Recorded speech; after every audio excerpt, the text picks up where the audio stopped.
Перцепцијата во јавноста, пред се во бизнис секторот, е дека се очекуваше повеќе од владата да интервенира во економските политики, во бизнис климата. Кое е вашето мислење? Дали се уште во сенка е економијата за разлика од политичките случувања што се во јавноста? Апсолутно да.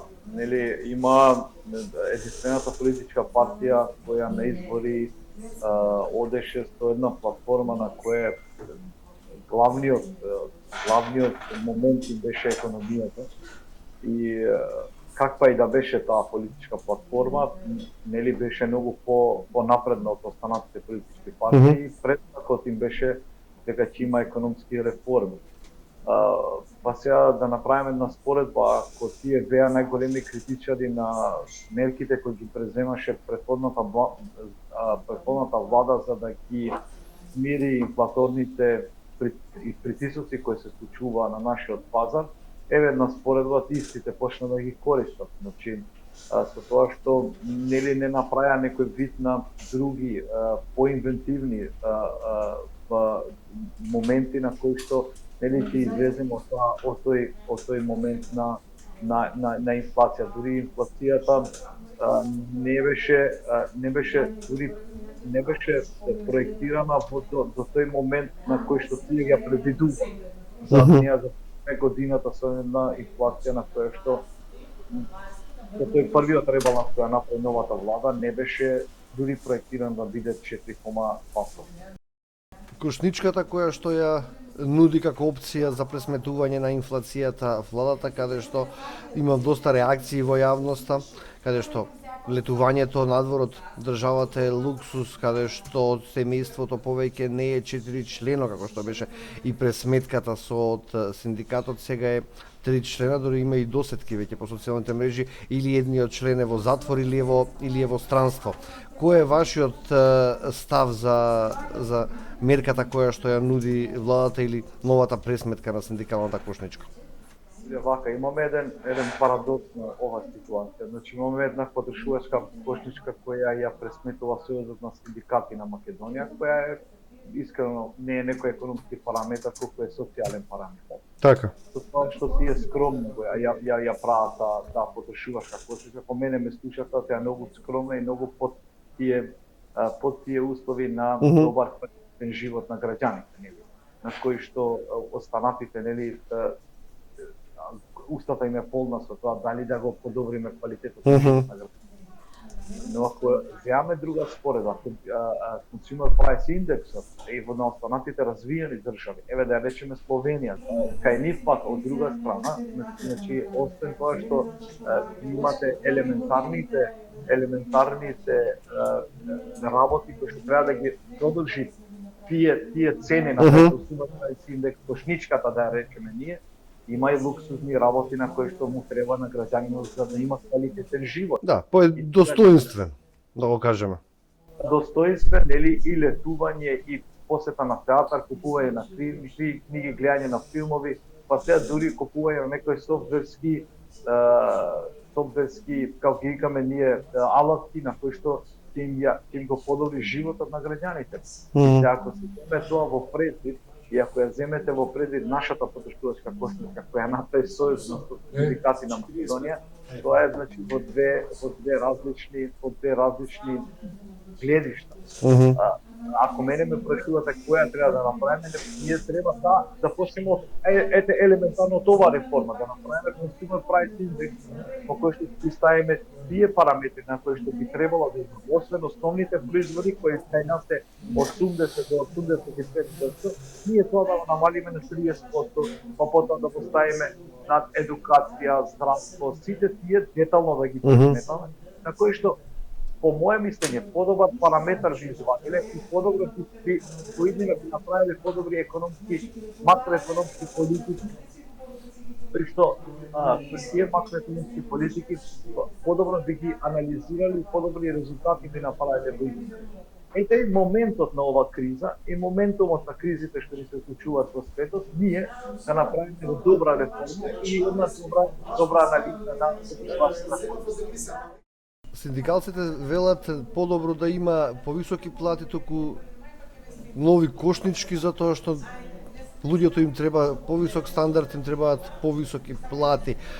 Еден коментар ми интересира и околу ова сега, да го кажеме, ценкањето од владата со синдикатите во однос на минималната плата. Како го гледате тоа вие? Овака сега, ја целата работа ќе ја префрлам кај арбитарот во овие моменти владините институции на кои што треба да пресметат од одредени работи и нешто да направат, да бидат помеѓу синдикалците и помеѓу реалниот сектор. Тие даваат една солуција и другите даваат солуција. Дали е потребно покачување на минималната плата, треба да се направи еден момент на кој што ќе се пресмета таа економска активност која ја имаме, а во моментот немаме некоја голема економска активност, ние немаме ни економски раст, да се рече, на кој што би подлегнала таа минимална плата, односно би пораснала таа економска плата. Економски речено, по економски параметри, ние не можеме да ја покачиме минималната плата. Но социјално, ако се зема, по социјални мерки, навистина е животот е многу скап во нашата држава. Затоа што и тука се прави тој момент на притисок. Сега, како тоа ние ќе го доработиме и ќе го кажеме, тоа значи дека треба некои одредени потези да се направат и брзи, но треба да се мисли на среднорочни и долгорочни потези. Сега, дали во одредена мерка имаше Стопанската комора на Северозападна Македонија еден, речем, добар моментум кога кажа дали може да ги намалите вие придонесите, за да ние го дополниме тој дел на таа минимална плата. Но видите уште еден парадокс имате, Иле. Во државата веќе имате во одредени сектори веќе стигнува до таа минимална плата која барат синдикалците, нели? Од 500 евра или 30.000 денари. Во некои одредени сектори веќе стигнат и надминат. Самата економија го генерира тоа. Но има во одредени сектори кои ние веќе си доживуваме првите удари од сите тие кризи кои ни се случуваат се и последната на тарифи, нели? На нели текстилната индустрија, во тие индустрии кај што навистина ќе има голем удар од овие тарифи, таму веќе имаме многу, таму се работи за таа минимална плата. Сега, како ние би нашле некој вид на, нели, некој да байпасираме во овие сектори, тоа е веќе друг момент. Но дека ние веќе влегуваме во фаза на покачување на таа минимална плата, во сите сектори имаат покачување на таа минимална плата, ние тука треба да предвидиме да не направиме одредена грешка, нели? Негде може да намалиме придонеси, не се направиме огромна грешка. Негде ќе треба да покачиме даноци. Или како ќе направиме? Ние мора да се држиме до добра распределба прво на буџетот и добра контрола на буџетот и трошењата во буџетот. По овие моменти, овие работи се некако оставени на ситуација. Така. Дека нема голема економска активност, покажуваат и работите на терен, слаба е реализацијата на капиталните инвестиции, каде се потфрла според вас? Не знам, кај нас традиционално веќе стана ова потфрлување на капиталните инвестиции. Нели, капиталот ние инвестираме во тие капитални инвестиции. Имаме еден момент на кој што недоречени како да сме. Ние не инвестираме стратешки како на пример земјите во развој. Значи, ако ги гледате капиталните инвестиции, односно растот на економијата во Србија, во Албанија, па и во Косово, ако ги видите, ќе видите дека има еден фактор на кој што не се објаснува, факторот е интегративниот дел на човечкиот потенцијал, инвестициите во инфраструктура, инвестициите на диверсификација на пазарот и така. Тоа кај нас го нема. Ние остануваме само на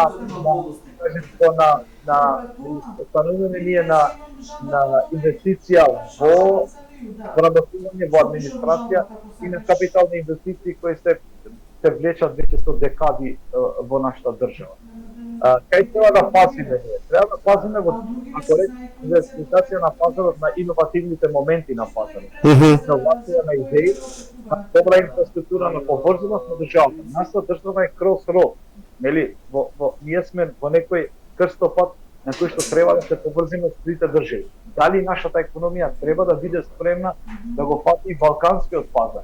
Реално гледано, или ние немаме некоја конкурентски вредности во балканскиот пазар. А има потенцијал, нели во Балканот има толку голем потенцијал на кој што ние може да бидеме конкурентни со некои производи, на секој нови идеи. Се тука е моментот кој што треба ние да инвестираме и како држава, инфраструктурно, но исто така и во човечкиот потенцијал. Има еден добар момент на кој што ние тоа треба да го правиме и да го видиме како го прават земјите во соседството. Ако ние останеме со економски раст од 2 до 3%, ние ништо не сме направиле. Ако ние дигнеме таа до 5%, Србија има 4%, Албанија оди на 5%. И тоа не е инцидентно.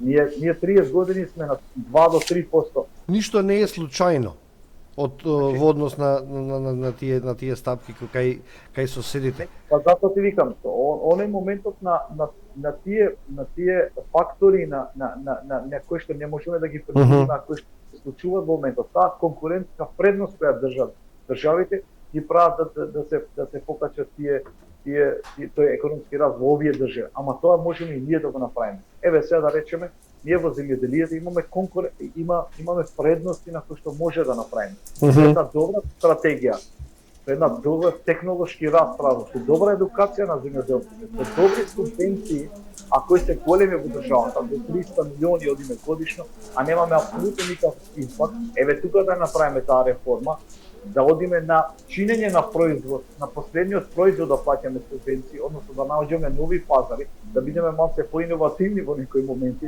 не само да даваме пари и да немаме никаков ефект од нив. Мислам дека може да направиме некој одреден момент на подигање на економијата. Значи едукација, иновативниот момент во истражување и развој и на компаниите и на академскиот дел, ако сакате тога тоа да ги ставиме, ние може да направиме да имаме некој голем импакт. Значи видете, ние имаме парадокс, имаме 12 до 13% невработеност, а 35% од тие невработени се младата популација. А во истиот момент имаме недостаток на работна сила во постечките сектори. Кој што толку генерира, нема поише, не може да генерира. Но ајде ние политиката да ја свртиме, да направиме некој одреден вид на иновативни момент во државата. Имаме толку добра млада популација, имаме добри институции на кои што можеме да го направиме и тука да се осврнеме на тие капитални инвестиции. Колку ќе се подобри се конкурентноста и активноста во компаниите од кредитот кој што го земавме од Унгарија? Еве власта вели дека има голем интерес од компаниите. Може ли да се подобри таа слика? Вака сега, мојот став го знаете за тој кредит, но еве ќе речам ќе зборувам позитивно во овој. Значи, добро е да се има да се испумпаат 500 милиони евра во секторот во државата, се добра вест. Како тоа ќе се направи, ние ќе видиме, останува да видиме кои компании би биле приклучени тука и како ќе направи. Дека ќе има импакт, овој кредитот има, но дали има мултипликативен импакт, тука ќе видиме. Затоа што 250 милиони ќе отишле директно во стопанството, и останатите 250 милиони ќе одат индиректно во стопанството. Преку општините. Но какви идеи тие ќе направат? Во кој момент тие ќе го направат мултипликативен ефект, ќе видиме. Значи, тука е тој момент. Како? Затоа постои таа стратегија државна, кој што ќе мора да предвиди, или Министерството за финансии треба да предвиди кој мултипликативен ефект би ги имале тие пари. Прво, дали ние би биле способни тие пари, таа економија да ги врати, нели? Да ги врати тие средства, не да паднат во товар цена на граѓаните, и другиот момент колку ќе биде таа економска придобивка или таа економска активност ја направи тие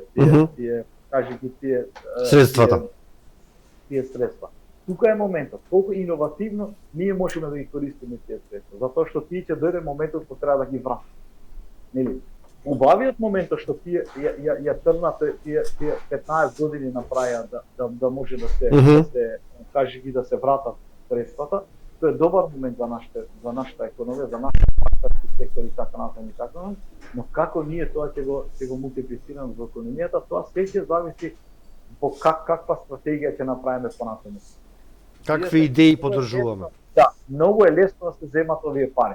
Но овие пари кажете во кој момент ќе направат во овие компании, дали ќе бидат конкурентни на останатите пазари. Дали овие ќе бидат извозно ориентирани компаниите, дали ние ќе го имаме тој момент да биде конкурентни на балканскиот пазар, да речеме, да бидеме конкурентни на југоисточна Европа, да бидеме конкурентни на азиските пазари и така натаму.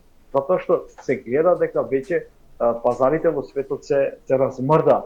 Тој supply chain веќе се менува со овие нови моменти на администрацијата на Трамп.